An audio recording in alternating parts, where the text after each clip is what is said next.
Although a football had been kicked around local fields and schoolyards in the 1880s, it wasn't until 1889 that the first Men's Association Football Club was formed in Victoria. They called it the Islanders Association Football Club, and more than 20 enthusiasts attended that first practice. On Christmas Day, 1889, the first senior soccer match in Victoria saw the Islanders kick off against a mostly Scottish Thistles team. The following year, the first BC Football Association was formed in Nanaimo. The Nanaimo Rangers and Wellington played for this beautiful Island Grand Champions Challenge Cup. The Rangers held onto the cup until 1893, when the Victoria Wanderers challenged them and won the large silver trophy in Nanaimo. The following year, the Royal Engineers and Artillery Regiments arrived at Work Point, and their barracks team also entered the competition. Nanaimo won back the trophy, though, and retained it the following year, too. In 1896, single knockout games, which had always been played in Nanaimo, switched to a home and away round-robin format. The Wanderers were clear winners that season with an unblemished record. The Wellington Rovers were the Cup's next winners and retained it from 1897 till 1899, when they also won the new Vancouver Cup. In 1900, a proper 5-team BC League was formed. This Victoria Association Football Club won the final game and the BC title, unfortunately by default. Much to the disappointment of a large crowd at the new park out in Oak Bay, the Nanaimo side failed to show up. Over the next few seasons, soccer flourished here in Victoria with the addition of an intermediate league and more mainland teams. With more than 200 British soldiers stationed at Work Point, the garrison was the superior side and won the prized Island Trophy for 3 straight seasons. In 1905, the British soldiers were replaced by the Canadian 5th Regiment. However, the departing Brits left behind this Garrison Cup and the Premier League Championship Cup as mementos. Nanaimo United were the last team to win the Vancouver Island Grand Champion Cup and BC title before professional soccer made its debut in 1908. At that time, a new BC Soccer Association was formed, with the McBride Shield being the top amateur soccer prize, and Victoria West was the first name engraved on it. The Shield was only presented 7 times in its 11-year existence, though, as a fire, protests, and World War I interfered. Cumberland was the last team to win the Shield before it was replaced by the Province Cup. It was first won by Ladysmith, as up-island coal mining towns grew their passion for soccer through semi-pro teams financed by the mining companies. A new Canadian Championship Connaught Cup was introduced in 1913. But it wasn't a national contest until 1921, when Ladysmith first represented British Columbia. Nanaimo Wanderers competed for the title the following 2 seasons and won the award in 1923. The Wanderers collected the provincial and Canadian title once again in 1927, but then a 9-team semi-pro Pacific Coast Soccer League was formed, and the well-financed New Westminster Royals took over BC soccer supremacy and dominated for a decade. Most local seasons were highlighted by a rep side matched against a visiting Old Country team. The Scottish Internationals began that tradition in 1921, and it continued through the Corinthians visit in 1938, prior to World War II. These Saanich Thistles made it to the 1932 Province Cup final, only to lose out to North Shore here in Victoria. Beginning in 1933, the Province Cup winner represented BC in the Dominion Championships. Nanaimo, with 3 Victoria players, Stewart, Bell and Barnes, won the Province Cup, but lost to Montreal in a 3-game final series that went to 4 games. Also that year, the Victoria United team made its debut, and in 1936 won the PCSL title.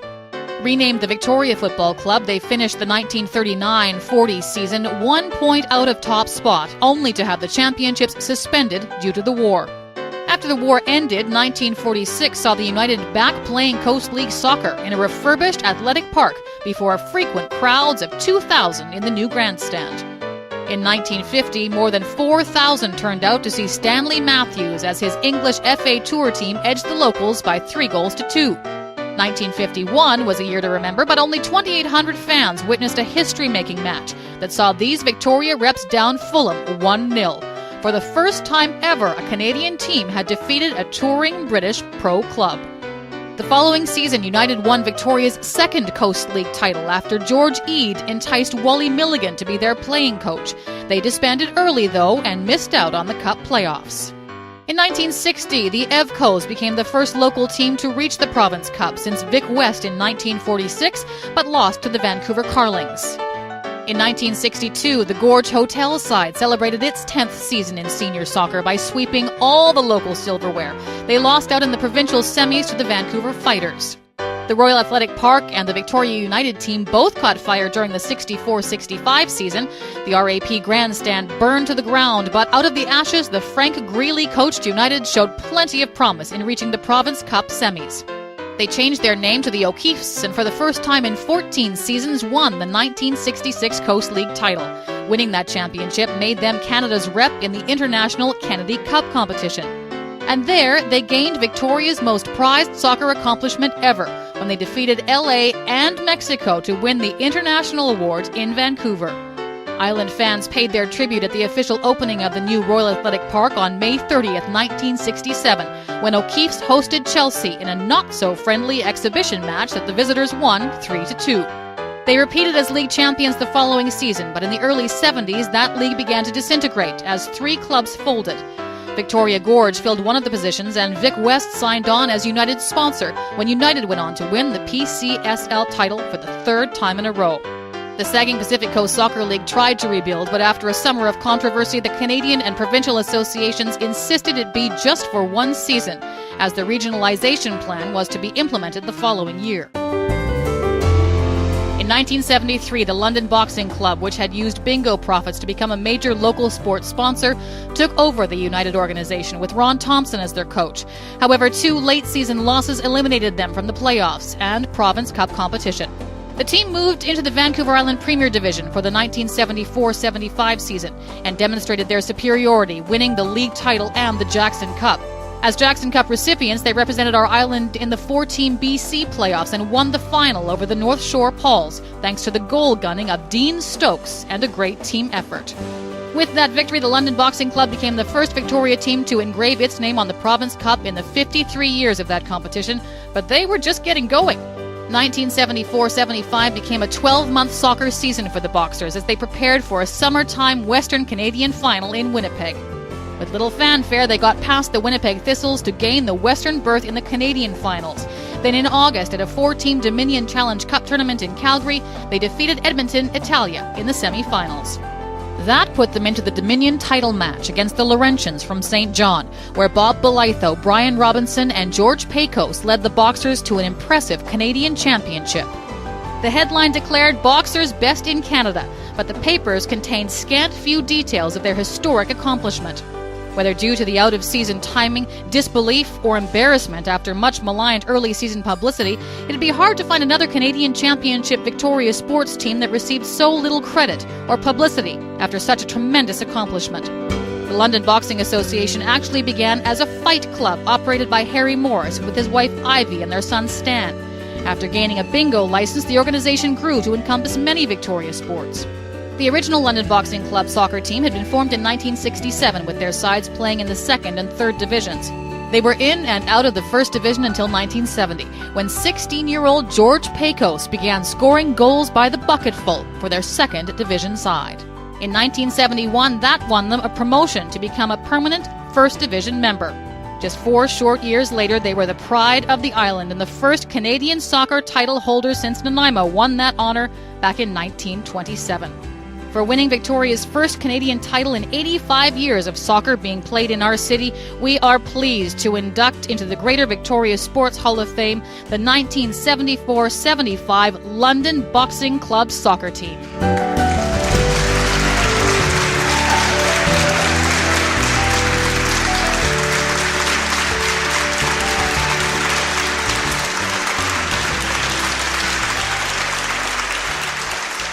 Thanks, first of all, for the induction from all the Hall of Fame members, and congratulations to all the inductees. I know quite a few of them that are all inducted.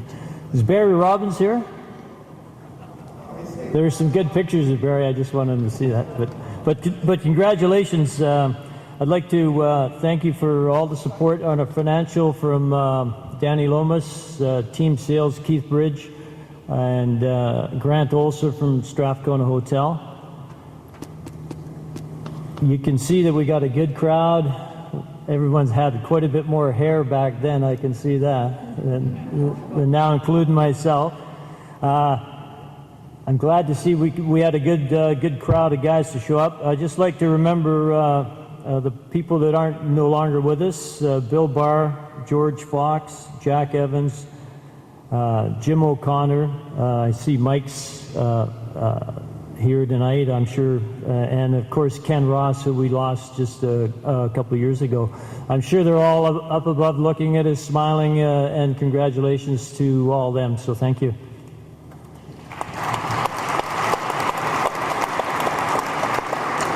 Yes, just to mention what some of it has been mentioned here, the certain difficulties we had in winning because of the doubters who felt we would not go too far.